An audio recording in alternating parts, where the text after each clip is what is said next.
ನಮಸ್ತೆ ಎಲ್ರಿಗೂ, ನಮ್ಮ ಚಾನಲ್ಗೆ ಸ್ವಾಗತ. ಮದುವೆಯಾಗಿ ಕೇವಲ 3 ದಿನ ಆಗಿತ್ತು ಅಷ್ಟೆ.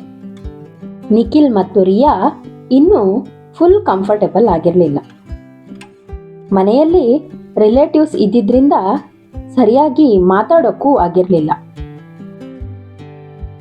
ಆ ರಾತ್ರಿ ಮಾತ್ರ ಮೊದಲ ಬಾರಿ ಇಬ್ಬರೂ ಒಬ್ಬರೇ ಇದ್ದರು. ಹೊರಗೆ ಜೋರಾಗಿ ಮಳೆ ಬರ್ತಿತ್ತು.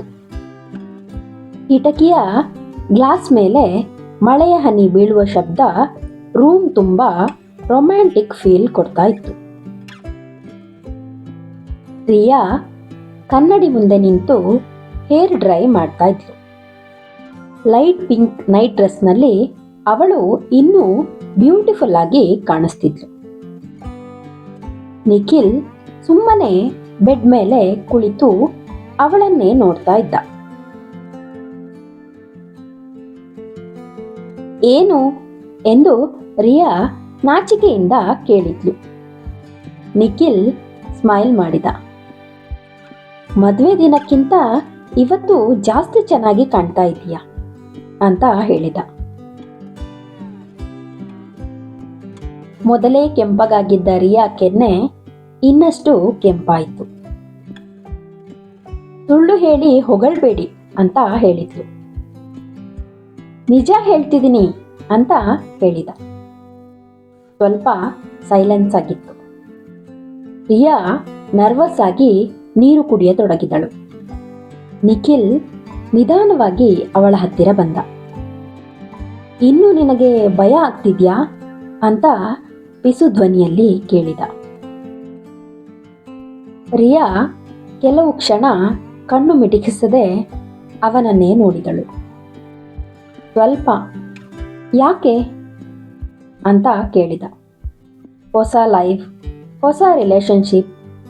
ಅವಳ ಮಾತು ನಿಧಾನವಾಗಿ ನಡುಗುತ್ತಿತ್ತು. ನಿಖಿಲ್ ಅವಳ ಕೈ ನಿಧಾನವಾಗಿ ಹಿಡಿದ. ರಿಯಾ, ನಿನಗೆ ಕಂಫರ್ಟಬಲ್ ಆಗುವವರೆಗೂ ನಾನು ವೆಯ್ಟ್ ಮಾಡ್ತೀನಿ ಅಂತ ನಿಖಿಲ್ ಹೇಳಿದ.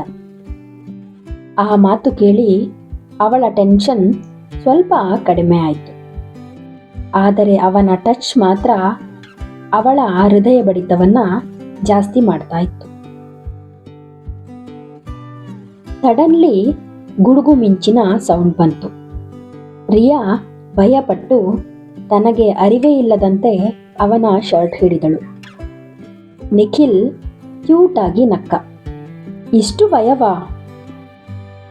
ಹೌದು, ಗುಡುಗು ಮಿಂಚು ಅಂದರೆ ನನಗೆ ಇಷ್ಟ ಇಲ್ಲ ಅಂತ ಹೇಳಿದ್ಲು.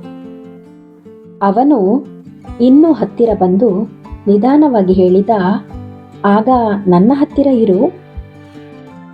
ಆ ಮಾತು ಕೇಳಿ ರಿಯಾ ನಾಚಿಕೆಯಿಂದ ತಲೆ ತಗ್ಗಿಸಿದಳು. ಮಳೆ ಇನ್ನೂ ಜೋರಾಗುತ್ತಿತ್ತು. ತಂಪಾದ ಗಾಳಿ ಒಳಗೆ ಬರುತ್ತಿತ್ತು. ರಿಯಾ ಚಳಿಯಿಂದ ನಡುಗತೊಡಗಿದಳು. ನಿಖಿಲ್ ಬ್ಲಾಂಕೆಟ್ ತೆಗೆದು ಅವಳ ಶೋಲ್ಡರ್ ಮೇಲೆ ಹಾಕಿದ.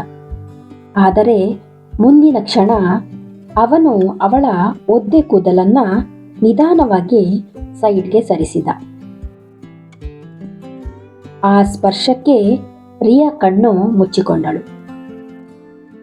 ಅವಳ ಹಾರ್ಟ್ ಈಗ ಕಂಟ್ರೋಲ್ನಲ್ಲಿ ಇರಲಿಲ್ಲ. ರಿಯಾ ಎಂದು ಅವನು ನಿಧಾನವಾಗಿ ಕರೆದ. ಹಾ ಅಂತ ಹೇಳಿದ್ಲು. ಒಂದು ಮಾತು ಹೇಳಲಾ? ಹೇಳಿ. ನಿನ್ನನ್ನು ನೋಡ್ತಾ ಇದ್ರೆ ನನಗೆ ಈ ದಿನ ಹೀಗೆ ಇರಲಿ ಅಂತ ಅನಿಸುತ್ತೆ. ರಿಯಾ ನಾಚಿಕೆಯಲ್ಲೂ ನಗುತ್ತಿದ್ದಳು. ನೀವು ತುಂಬ ರೊಮ್ಯಾಂಟಿಕ್ ಅಂತ ಹೇಳಿದ್ಲು. ಅವನು ಹೇಳಿದ, ಇನ್ನೂ ಶುರು ಕೂಡ ಮಾಡಿಲ್ಲ. ಅವಳು ನಾಚಿಕೆಯಿಂದ ಅವನ ಎದೆಯ ಮೇಲೆ ಲೈಟ್ ಆಗಿ ಹೊಡೆದ್ಲು. ನಿಖಿಲ್ ಅವಳ ಕೆನ್ನೆಯನ್ನ ನಿಧಾನವಾಗಿ ಎತ್ತಿದ. ಇಬ್ಬರ ಕಣ್ಣುಗಳು ಒಬ್ಬರನ್ನೊಬ್ಬರು ನೋಡುತ್ತಾ ನಿಂತವು. ಹೊರಗೆ ಗುಡುಗು ಮಿಂಚು ಮಳೆಯ ಶಬ್ದ. ಒಳಗೆ ಇಬ್ಬರ ಎದೆಯ ಬಡಿತ. ಆ ಕ್ಷಣ ಜಗತ್ತಿನಲ್ಲಿ ಅವರಿಬ್ಬರು ಮಾತ್ರ ಇದ್ದಂತೆ ಅನಿಸುತ್ತಿತ್ತು. ನಿಖಿಲ್ ನಿಧಾನವಾಗಿ ಅವಳ ಹಣೆಯ ಮೇಲೆ ಕಿಸ್ ಮಾಡಿದ. ಆ ಕ್ಷಣಕ್ಕೆ ಪ್ರಿಯಾ ಕಣ್ಣು ಮುಚ್ಚಿಕೊಂಡಳು.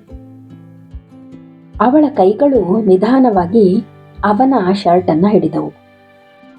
ಇನ್ನೂ ಭಯ ಇದೆಯಾ ಎಂದು ಅವನು ನಿಧಾನವಾಗಿ ಪಿಸು ಧ್ವನಿಯಲ್ಲಿ ಕೇಳಿದ. ಪ್ರಿಯಾ ನಿಧಾನವಾಗಿ ತಲೆ ಅಲ್ಲಾಡಿಸಿದಳು. ಇಲ್ಲ ಎಂದು. ಶ್ಯೂರ್ ಎಂದು ಕೇಳಿದ. ಅವಳು ನಾಚಿಕೆಯಿಂದ ಸ್ಮೈಲ್ ಮಾಡಿ ನಿಧಾನವಾಗಿ ಅವನ ಭುಜದ ಮೇಲೆ ತಲೆ ಇಟ್ಟಳು. ಈಗ ಸೇಫ್ ಅನಿಸುತ್ತಿದೆ ಅಂತ ಹೇಳಿದ್ಲು. ಆ ರಾತ್ರಿ ಮಳೆ ಹೊರಗೆ ನಿಲ್ಲಲೇ ಇಲ್ಲ. ಆದರೆ ರೂಮ್ ಒಳಗೆ ಎರಡು ಹೃದಯಗಳು ನಿಧಾನವಾಗಿ ಒಬ್ಬರ ಪ್ರೀತಿಯಲ್ಲಿ ಒಬ್ಬರು ಕರಗುತ್ತಿದ್ದರು. ಮೊದಲಿಗೆ ಸ್ಟ್ರೇಂಜರ್ಸ್ ಆಗಿದ್ದ ಇಬ್ಬರು ಆ ಮಳೆಯ ರಾತ್ರಿ ನಿಜವಾದ ಗಂಡ ಹೆಂಡತಿಯಾಗಿ ಒಂದಾಗಿದ್ದರು. ಅವರ ಮೊದಲ ರಾತ್ರಿ ಅವರಿಗೆ ಅರಿವಿಲ್ಲದಂತೆ ಸುಂದರವಾಗಿತ್ತು. ಹೊಸದಾಗಿ ಮದುವೆಯಾದ ನವಜೋಡಿಗಳ ಮೊದಲ ರಾತ್ರಿಯ ಕತೆ ನಿಮ್ಗೆ ಇಷ್ಟ ಆಯ್ತು ಅಲ್ವಾ? ಇಷ್ಟ ಆಗಿದ್ರೆ ಲೈಕ್ ಮಾಡಿ, ನಿಮ್ಮ ಪ್ರೀತಿ ಪಾತ್ರರೊಂದಿಗೆ ಈ ವಿಡಿಯೋವನ್ನು ಶೇರ್ ಮಾಡಿ. ಸಬ್ಸ್ಕ್ರೈಬ್ ಮಾಡದೆ ಇಷ್ಟೊತ್ತು ವಿಡಿಯೋನ ನೋಡಿದರೆ ಪ್ಲೀಸ್ ಸಬ್ಸ್ಕ್ರೈಬ್ ಮಾಡಿ. ನಿಮ್ಮ ಅನಿಸಿಕೆ ಅಭಿಪ್ರಾಯಗಳನ್ನು ಕಮೆಂಟ್ ಸೆಕ್ಷನಲ್ಲಿ ಕಮೆಂಟ್ ಮಾಡಿ. ಮತ್ತೆ ಮುಂದಿನ ಹೊಸ ಕಥೆಯೊಂದಿಗೆ ಸಿಗ್ತೀನಿ. ಇಂತಿ ನಿಮ್ಮ ಪ್ರೀತಿಯ ಜೀವಧ್ವನಿ. ವಿಡಿಯೋ ನೋಡಿದ್ದಕ್ಕಾಗಿ ಧನ್ಯವಾದಗಳು. ನಮಸ್ಕಾರ.